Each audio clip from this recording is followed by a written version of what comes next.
Meus irmãos, graça e paz, bom dia. Um feriado muito abençoado no nome do Senhor Jesus.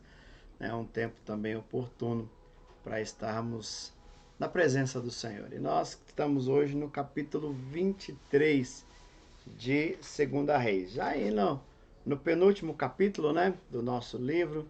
Um livro que muito precioso, com certeza. Penúltimo não, antepenúltimo, né? São 25 capítulos. Eu estou olhando aqui. Então hoje nós estamos no 23. O capítulo 23 ele é interessante a gente observar algumas coisas. Percebe como os reis antes de Josias foram idólatras? Como eles pecaram diante de Deus? Dá para a gente entender a ira de Deus? A gente vê que o texto começa a narrar o tanto de coisa que Josias começou a tirar de Baal, de Acera, de Astote, de tantos deuses a qual os reis antes dele fizeram para adoração, até mesmo no templo do Senhor, tudo aquilo que acontece. Nós vemos como Josias, como Deus trata o coração de Josias. Por isso a gente sempre tem colocado a importância da leitura da palavra, porque é ela que nos impacta, é ela que traz transformação, é ela que ministra. E Josias, nesse fervor pela palavra, nessa ânsia, né, de realmente de honrar a Deus, porque ele não estava simplesmente pensando em recompensas, pensando naquilo que Deus poderia dar. Não, a preocupação dele era em honrar a Deus, era em servir a Deus. Tanto que no versículo 25, deixa eu pegar aqui, diz assim, ó, antes dele não houve rei que lhe fosse semelhante. E continua ainda, que se convertesse ao Senhor de todo o seu coração, de toda a sua alma e de toda a sua força. Não foi uma reforminha que fez, não foi aquela coisa de deixar uma coisa, não. Josias foi radical. Josias realmente agiu com extrema radicalidade, entendendo que aquilo ofendia a Deus. E sabe o que eu entendo com isso? Que existem algumas áreas da nossa vida, para não dizer em todas, mas precisamos ser muito radical,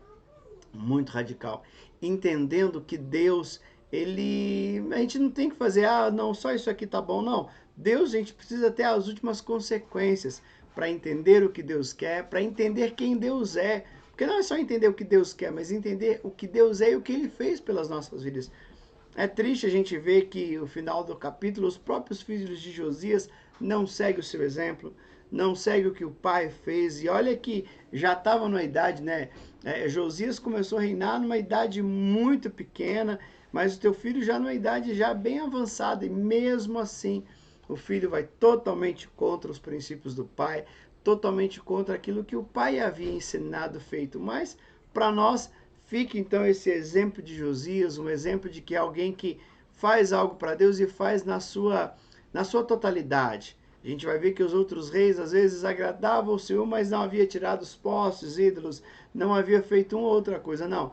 A reforma que Josias faz é uma reforma completa. Tanto que o texto vai dizer que não houve ninguém antes dele e não houve ninguém depois dele que fez o que ele fez. Por que ele fez? Qual que foi a questão que Josias fez? Simplesmente uma coisa, não foi simplesmente ter tirado todos os ídolos, não foi simplesmente ter feito outra coisa, não, mas foi realmente voltado para Deus de todo o coração.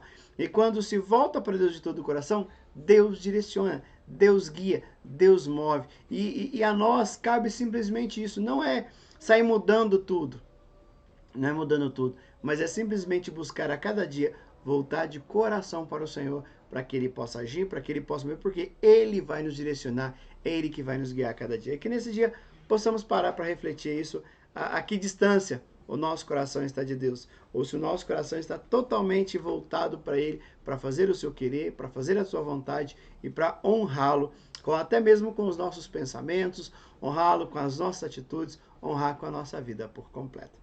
Amém, meus irmãos? Que Deus abençoe, que Deus continue guardando e nos protegendo e principalmente protegendo o nosso coração e a nossa mente. No nome de Jesus. Amém.